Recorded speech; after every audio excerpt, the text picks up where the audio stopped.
Dhe Vinoshi sot në Shkodër Kupa e Shqipërisë për të rritur në ping-pong. Duket që ka një interesim të konsiderueshëm për këtë aktivitet. Federata Shqiptare e Ping-pongut janë dy aktivitete më të rëndësishme, kampionati kombëtar dhe Kupa Rubrix.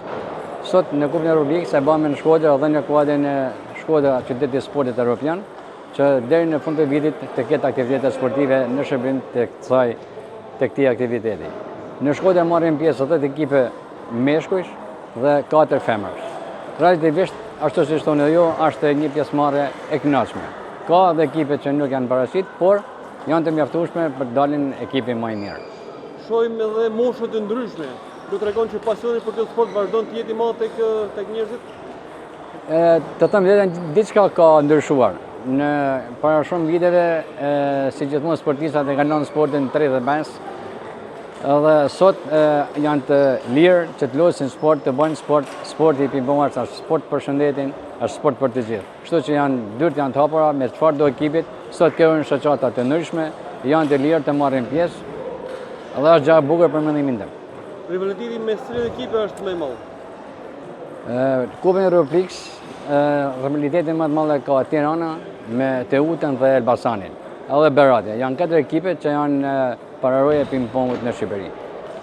Faktikisht kishte një ndryshim, kampion kombëtar për këtë vit doli Elbasani dhe do të shohim besoj një ndeshje shumë me nivel të lartë Elbasani Sport Klub Tirana, ku janë përfshim lojtarët më të mirë të Shqipërisë, gjithashtu është edhe kampioni i Shqipërisë, antari Sport Klub Tiranës.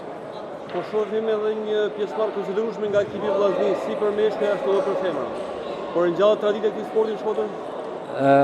Ping-pongu në Shkodër ka pas traditë të hershme, ka pas lojtarë të mirë dhe sot ne Federata Shqiptare e Ping-pongut ndërrojmë me mirënjohje sportistin Gzim Pepa, 65 vjeçar, i cili për te titujve me vllazin që ka qenë moshën 18 vjeçare kampion, si me ekip në trive, si individ.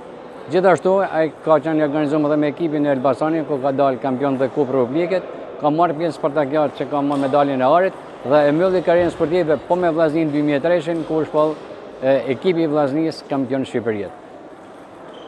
Një vlerësim nëse merituar për këtë figurë të sportit ping-pong në Shkodër. Gzimi ka pas një karrierë 40 vjeçare të ping-pongu, gjithashtu edhe sot merr pjesë tek ekipet e vllaznis, vjen dhe kontribon me brezat e ri.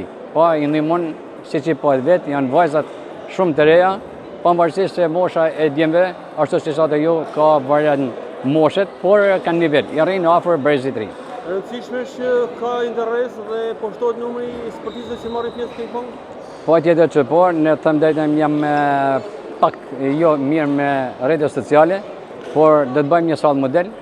E kena, po do të bëjmë edhe më model deri për vitëri, që aty pastaj një brezitan kam idenë do të merret me sportin e ping-pongut. Është një sport i qetë, është një sport reaktiv, është sport i bukur. Faleminderit.